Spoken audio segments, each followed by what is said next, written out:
আসসালামু আলাইকুম everyone, welcome to my channel Sinus Mom. সবাই কেমন আছেন? দূরে কাছে যে যেখানে আছেন আশা করি সবাই ভালো আছেন। আমিও আলহামদুলিল্লাহ ভালো আছি। তো চলে আসলাম নতুন আরেকটি ভ্লগ ভিডিও নিয়ে। আশা করি আপনাদের কাছে ভালো লাগবে। আর আজকে আমার এই ভিডিওটি আমি বিয়ের দিন আর কি আমার বোনের বিয়ের দিন দুপুর থেকে স্টার্ট করেছি। এই যে বর আসছে তখন থেকে স্টার্ট করে দিলাম। এর আগেও অনেক ভিডিও করেছি, যেহেতু ফেস হাইড করে রাখতে হয় এজন্য আমি শেয়ার করিনি। তো ফেস হাইড করে রাখলে কিন্তু ভিডিও দেখতে ভালো লাগে না, তো এই জন্য শেয়ার করিনি। তো যাই হোক, এই যে যখন বর এসেছে তখন থেকে স্টার্ট করে দিলাম। যতটুকু পেরেছি চেষ্টা করেছি ফেস হাইড করেই রাখার জন্য। তো আপনারা কষ্ট করে দেখে নেবেন, কারণ এটা এডিটিংয়ের সময় আমার খুবই কষ্ট হয়েছিল। আর আপনারা একটু কষ্ট করে লাইক করে দিবেন, শেয়ার করে দিবেন, সাবস্ক্রাইব করতে ভুলবেন না এবং পাশে থাকা বেল আইকনটি অবশ্যই ক্লিক করে দিবেন। যখনই আমি ভিডিও আপলোড করব আপনারা সাথে সাথে নোটিফিকেশন পেয়ে যাবেন। তো আজকের আমার এই ভিডিওটি বিয়ে এবং বৌভাতের আর কি 2 দিনের ভিডিও আমি একসাথে আপলোড করে দিলাম। যেহেতু অনেকটা দিন হয়ে গিয়েছে, ভিডিওগুলো আমার জমা পড়ে গিয়েছে, তো চাইলাম না যে আরও একটা দিন বাড়ানোর জন্য। তো দেখা গেছে যে এটা হচ্ছে সিঙ্গেল করে দিলে হয়তো এটা হয়ে যেত, ভিডিওটা আরও লেন্দি হয়ে যেত। তো এই জন্য আমি একসাথেই ভিডিওটা আপলোড করে দিলাম। আশা করি আপনাদের কাছে ভালো লাগবে। তো এই যে বর যখন এসেছে তখন আমরা গেটের কাছে ছিলাম। এটা ফিতা কাটা নিয়ে সবাই একটা আর কি, এটা খুবই আনন্দ হয় যে ফিতা কাটা নিয়ে, এটা একটা আমাদের হয়তো সবারই জানা যে তখন আমাদের হয়তো একটা অ্যামাউন্ট থাকে যেটা আমাদের দিতে হবে, তাহলে আমরা এটা ফিতা কাটার কেচিটা দেব। তো যে বলা সেই কাজ। তো এটার জন্য তারাও কথা বলছে যে কত দিলে আমাদের মানানো যাবে। যাই হোক, আমরাও সেরকম কোনো প্রেশার দেইনি, যেহেতু অনেক ঠান্ডা ছিল, বাহিরে আমরা দাঁড়িয়েছিলাম। তো এই জন্য যত তাড়াতাড়ি সম্ভব কাজটা শেষ করে নিয়েছি। তারপর মিষ্টিমুখ করে জামাইকে নিয়ে আসলাম স্টেজে, ঠিক আমার বোনের পাশে বসিয়ে দিলাম। তো মাশাল্লাহ দুইজনকে এত সুন্দর লাগছিল আর কি, খুব সুন্দর লাগছিল। দুইজনকে এত মানিয়েছে, বোঝা যাচ্ছে যে দুইজন মনে হয় ভাই বোন, এত সুন্দর লাগছিল। আর আমার বোনটাকে তো পার্লার থেকে সাজানোর পর পুতুলের মতো লাগছিল। আমি বারবার ওকে দেখে একই কথা বলছিলাম, তোমাকে দেখতে পুরো পুতুলের মতো লাগতেছে, এত সুন্দর লাগছিল। তো যাই হোক, সবাই দোয়া করবেন আমার বোনের জন্য, যেন ওই সুখে শান্তি থাকতে পারে, এটাই আর কিছু না। তো এই যে কিছু ছবি তোলার পর তারপর খাওয়া দাওয়াতে চলে আসলো, যেহেতু অনেকটা লেট হয়ে গিয়েছে। আসলে শীতকালের সময়টা তো অনেক ছোট দিন, কোন দিক দিয়ে সময় চলে যায় বোঝাই যায় না। তো এই যে খেতে বসে পড়েছে। তো এখানে আরও কিছু কিন্তু দেওয়া হয়েছিল, আমি ঠিক ভিডিওতে করতে পারিনি, ক্যাপচার করতে পারিনি। আসলে ওখানে এত ভিড় ছিল আর ভিডিও খুব নড়াচড়া করছিল, এটা দেখতে খুবই খারাপ লাগছিল, এই জন্য আমি এডিটিং সময় কেটে দিয়েছি।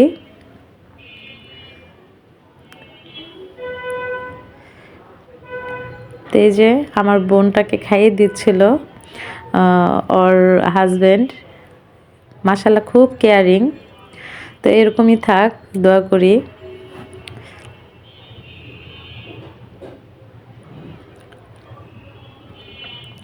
তো আমাদেরও ডাক ছিল ওখানে বসার জন্য, তাদের সাথে খাবার শেয়ার করার জন্য।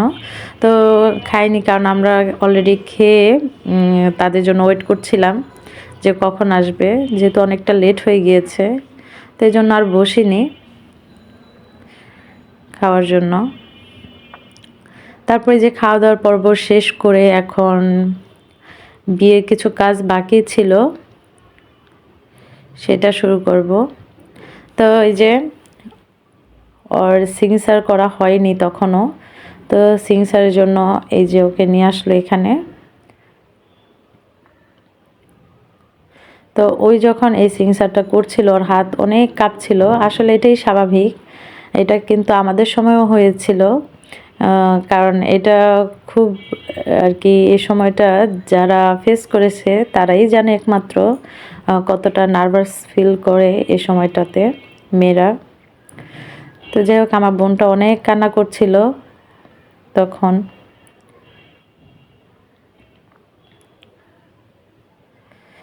তো এই যে তারপর মালা বদলের পালা। তো এই যে ওরা মালা বদল করছিল আর ওদের মাশাআল্লাহ খুব সুন্দর লাগছিল দুজনকেই। ক্যামেরাম্যান তো নানানভাবে ছবি তুলছিল, আসলে এটাই তো তাদের কাজ কেয়ার করার। তো যাই হোক এই যে এখন বিদায়ের পালা, স্টেজ থেকে বাসায় নিয়ে আসা হয়েছে। তো এই যে বিদায় নিচ্ছে, এখানে তো খুবই আর কি ওই কান্না করেছে, আসলে এটাই স্বাভাবিক। এটার সম্মুখীন যারা হয়, যে মেয়েরা হয় সে মেয়েরাই বোঝে বাবা মার কাছ থেকে বিদায় নেওয়াটা, বাবার বাড়ির থেকে বিদায় নেওয়াটা কতটা কষ্টের। এই তো বোনকে বিদায় দিয়ে এখন বাসায় চলে যাব। তো ওকে বিদায় দিয়ে আসলাম। আসলে বিদায় বলতেই কষ্টের। তো এই যে আমি যে গ্রামে গিয়েছিলাম, ওদের সাথে সবার সাথে মিশেছি, ওদের রেখে আবার বাসায় চলে এসেছি, এটাও কিন্তু আমার খুবই খারাপ লেগেছে। বিদায় জিনিসটাই কষ্টের।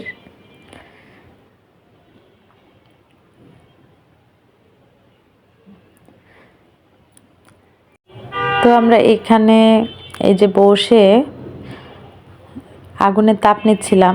আসলে গ্রামে যে এত পরিমাণে শীত, এত ঠান্ডা ছিল তখন ওর বিয়ের সময়। তো হলুদের দিন এবং বিয়ের দিন দুই দিনই খুবই ঠান্ডা ছিল, কিন্তু বৌভাতের পরের থেকে কিন্তু তেমন একটা ঠান্ডা ছিল না।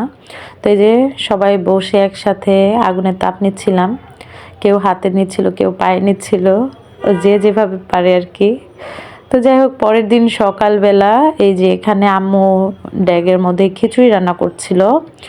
এটা হচ্ছে বৌভাতের দিন সকালবেলা। তো আমাদের কিন্তু বেশি মানুষ হলে এই ড্যাগের মধ্যেই রান্না করা হয়। এটা আমার দেখা যায় যে শ্বশুর বাড়ির দিকেও এবং বাবার বাড়ির দিকেও, মাশাআল্লাহ আমাদের বাড়িতে কিন্তু অনেক মানুষ, এটা আমাদের নিজেদেরই মানুষ, বাহিরের কেউ না। তো এই যে আম্মু ড্যাগের মধ্যে রান্না করছিল। তো আমাদের শ্বশুর বাড়িতেও কিন্তু এরকমই করে ড্যাগের মধ্যে রান্না করা হয়। ইনশাল্লাহ যখন গ্রামে যাব অবশ্যই শেয়ার করব, চেষ্টা করব শেয়ার করার জন্য আমার শ্বশুর বাড়ির ভিডিওগুলো। তো এই যে আম্মু খিচুড়ি রান্না করছিল, আর খিচুড়িটা মাশাল্লাহ খুব মজা হয়েছিল। তো আমাদের কিন্তু এই যে লার্কি চুলা এখানে রান্না করছিল। আসলে আমাদের কিন্তু রান্নাঘর আছে, কিন্তু এত বড় ড্যাগে তার রান্নাঘরে রান্না করা যায় না, তো এই জন্য এখানে রান্না করছিল। তো এই যে এটা কিন্তু আমাদের রান্নাঘর, ওই যে ছোট যে ঘরটা ওইটা হচ্ছে রান্নাঘর। তো খাওয়া দাওয়া শেষ করে ফ্রেশ হয়ে সবাই রেডি হয়ে চলে আসলাম বোনের বাসায়। এসে দেখি মাশাআল্লাহ পুতুলে বসে আছে রেডি হয়ে আমাদের অপেক্ষায় কখন আমরা আসব। তো যাওয়ার পরেই দেখলাম যে সুন্দর হাসি দিয়েছে বোন, এটাতেই অনেক খুশি দেখি, বোনের মুখে হাসি দেখি আর কি। তো তারপর সাথে দেখা করে যে খাওয়া দাওয়ায় চলে আসলাম। যেহেতু আমার এটা ভিডিও হচ্ছে বিয়ের এবং বৌভাতের, তো সিমিলার যেহেতু মেনু ছিল দুই বাড়িতেই, তো এই জন্য আমি কিন্তু ভিডিও ডাবল করিনি। এমনিতেই কিন্তু ভিডিওটা অনেক হয়ে গিয়েছে অলরেডি। তো এই শুধু খাবারের ভিডিওটাই দেখালে কিন্তু ভিডিওটা আরও লেন্দি হয়ে যেত, এজন্য কিন্তু আমি ডাবল করিনি। তো সেম আইটেম কিন্তু আমাদের বাসায় হয়েছিল। এখানে ফ্রাই ছিল, চিকেন ফ্রাই যেটা ওটা ছিল, আর হচ্ছে চিকেন রোস্ট ছিল, গরুর মাংস ছিল, সাথে ছিল হচ্ছে আমাদের বাসায় যেটা করেছিল চাইনিজ ভেজিটেবলটা করেছিল, আর হচ্ছে দই মিষ্টিতে এগুলো আছেই, 7 আপও ছিল সাথে, এটা করেছিল। আর সিমিলার আইটেম ওই বাসাতেও করেছে। তো আমি কিন্তু এই জন্য আর ভিডিও করিনি, যেহেতু সেম আইটেম ভিডিও করে তো আর লাভ নেই ডাবল করে। তো এই যে আয়নাকেও খাওয়াচ্ছিলাম, আমিও খাচ্ছিলাম। আমি কিন্তু পুরোপুরি ভিডিওটা করতে পারিনি, যেহেতু আয়না পাশে বসেছিল, ওকে খাইয়ে দিতে হচ্ছিল এবং আমি নিজেও খাচ্ছিলাম। তো এই জন্য কিন্তু ভিডিওটা আমার তেমন একটা করা হয়নি। তো এই যে খেয়ে নিচ্ছিলাম। তো বিয়ে বাড়ির খাবার কিন্তু মাশাআল্লাহ মজাই হয়, বিশেষ করে গ্রামের বিয়ে বাড়িতে, কারণ সেখানে কিন্তু লাকড়ি চুলায় রান্না করা হয়। আর লাকড়ি চুলায় কিন্তু রান্না করলে খাবারের টেস্টটা কিন্তু দ্বিগুণ বেড়ে যায়। আর ঢাকায় কিন্তু বিয়ে বাড়িগুলোতে, কমিউনিটি সেন্টারগুলোর মধ্যে কিন্তু এখন গ্যাসে রান্না করা হয়, গ্যাসের চুলায় আর কি। তো গ্যাসের চুলায় কিন্তু রান্না করলে খাবারের টেস্ট কিন্তু ওরকম লাগে না, অতটা ভালো লাগে না আর কি, একটু হেরফের থাকেই। তো যাই হোক, এই যে খেয়ে নিচ্ছিলাম খাবার, কিন্তু আমাদের বাসারটাও খুবই মজা হয়েছিল, প্লাস ওই বাসারটাও কিন্তু খুবই টেস্টি হয়েছিল খাবার।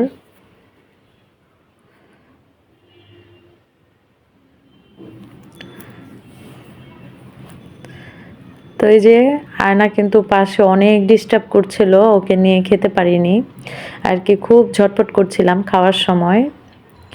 তো খাওয়া দাওয়া শেষ করে এই যে বোনের সাথে চলে আসলাম আবার একটু ছবি তোলার জন্য। ভাবলাম যে ছবি তুলে একটু ভিডিও করে তারপর ওদের বাসার আশেপাশটা একটু ঘুরে আসব। তো এই যে ছবি তুলছিলাম। তারপর এই যে চলে এসেছি ওদের বাসার আশেপাশে আর কি, একটু হাঁটাহাঁটি করার জন্য খাওয়া দাওয়ার পরে।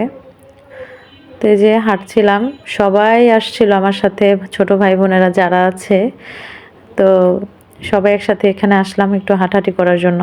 আর এইখানে এত ধরনের সবজি গাছ আর কি, অনেক ধরনের আর কি, ফুলকপি, বাঁধাকপি, তারপর হচ্ছে যে করলা, মিষ্টি কুমড়া, লাউ আর কি, কত ধরনের সবজি যে তারা চাষ করে এখানে, না আসলে বোঝাই যাবে না। তো এই যে এই বিলটা কিন্তু অনেকেই নাম বললে হয়তো চিনতে পারবে। তো এই বিলটা হচ্ছে আড়িয়াল বিল। তো এই আড়িয়াল বিলটা এখানে কিন্তু বর্ষাকালে অনেক শুটিংয়ের জন্য কিন্তু এখানে আসে। এটা তখন একটা শুটিং স্পটের মতো বানিয়ে ফেলে। তো এই বর্ষাকালে কিন্তু এই বিলটা খুবই দেখতে সুন্দর হয়, চারদিক শাপলা ফুলে ভরে যায়। আর এখন এই যে শুকনাকালে দেখা যাচ্ছে মিষ্টি কুমড়া গাছ আর লাউয়ের গাছ দিয়ে ভরে গেছে, তারপরও সুন্দর লাগছিল চারদিকে সবুজ। তো ওই যে সামনে ওরা চলে গিয়েছে হাঁটতে হাঁটতে, আমি এই যে পেছনে পড়ে গিয়েছি ভিডিও করার সময় আর কি, এটা করতে যেয়ে আমি পেছনে পড়ে গিয়েছি। আসলে চেষ্টা করেছি আপনাদের সাথে পুরোটা শেয়ার করার জন্য। আর এই গ্রামের এই দৃশ্যগুলো কিন্তু মিস হয়ে যাবে যদি ভিডিও না করতাম হয়তো। তো এই যে দেখছেন এতটা সুন্দর চারদিক, খুবই ভালো লেগেছে। আয়না তো সেখানে যে এত মজা পেয়েছে, অনেক হাঁটাহাঁটি দৌড়াদৌড়ি করেছে, ওই খুবই এনজয় করেছে সেখানে যে।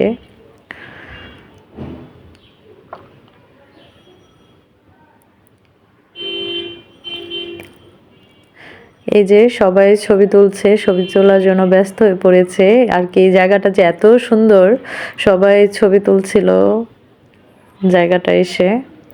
তো এই যে এটা কিন্তু হইতেছে পুকুরে হয়তো মাছ ছেড়েছে এই আঙ্কেলে, সে মাছকে খাবার দিচ্ছিল। তো আমরা দেখছিলাম, তো অনেক মাছ এখানে সে খাবার দিচ্ছিল মাছকে। তো এই যে হাঁটতে হাঁটতে কিন্তু আমরা অলরেডি অনেকটা দূরে এসে পড়েছি এবং পাও অনেক ব্যথা হয়ে গিয়েছে। তাই ভাবছি বাসার উদ্দেশ্যে রওনা দেই, কারণ এখানে হাঁটতে হাঁটতে কিন্তু অনেকটা দূরে এসে পড়েছি আমরা অলরেডি। আর সেখানকার যদি অরিজিনাল সাউন্ডটা আপনাদের দিতে পারতাম হয়তো আমার কাছে আরও বেশি ভালো লাগতো, কারণ সেখানে সেই সময় এত পাখির একটা ঝাঁক এসেছিল, শুধু কিচিরমিচির করছিল, এত ভালো লেগেছে সেখানে। তো যাই হোক দিতে পারিনি, কারণ সাইড থেকে নয়েজ আসতে পারে, যেহেতু বাচ্চারা ছিল সেখানে। তো এই যে তারপর চলে আসলাম একটু হাঁটাহাঁটি করে। এটা হচ্ছে আমার বোনের মেয়ে, ও আর কি আমাকে নিয়ে যাচ্ছে আর বলছে যে তোমরা আসো। আর যেহেতু আমি ভিডিও করছি সেটা দেখে ওই আরও একটু করছে যে আমি একটু তোমাকে আসতে বলবো, তুমি আসবে আর তুমি আমাকে ভিডিও করো। তো করে দিচ্ছি, যে আমি বলছি আচ্ছা ঠিক আছে তুমি যাও, এত শখ তোমার ভিডিওতে আসার জন্য। তো এই যে চলে আসলাম বোনের বাসায়। যেহেতু সন্ধ্যা হয়ে গিয়েছে অলরেডি, ভাবলাম ওকে নিয়ে তারপর চলে যাই। তো এই যে আমরা এখন বের হয়ে পড়ব। তো এই যে বোনকে নিয়ে বের হয়ে পড়েছি। আর আমরা এই বিয়েতে কিন্তু খুবই এনজয় করেছি, এত ভালো লেগেছে। তো যাই হোক, এই যে বোনকে নিয়ে যাচ্ছি, বাসার উদ্দেশ্যে রওনা দেব। কালকে আসার সময় যতটা খারাপ লেগেছে বোনকে যখন বিদায় দিচ্ছিলাম, তো এই যে বোনকে যখন বাসায় নিয়ে যাচ্ছি, তার চেয়ে দ্বিগুণ কিন্তু ভালো লাগা কাজ করেছে। তো যাই হোক, এই যে আমাদের বাসায় চলে এসেছি এখন।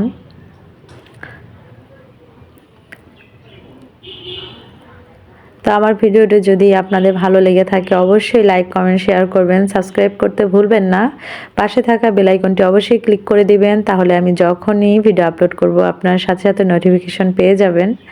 আর আমার ভিডিও অনেকেই দেখে, ভিউ হয় বেশি, কিন্তু লাইক কিন্তু অনেকেই করে না। দয়া করে একটা লাইক করে দিবেন, যেহেতু কষ্ট করে পুরো ভিডিওটা দেখছেন, একটা লাইক করতে তো আর ক্ষতি নেই। তো এই যে বাসায় চলে আসলাম।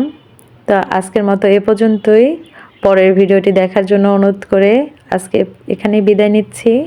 আল্লাহ হাফেজ।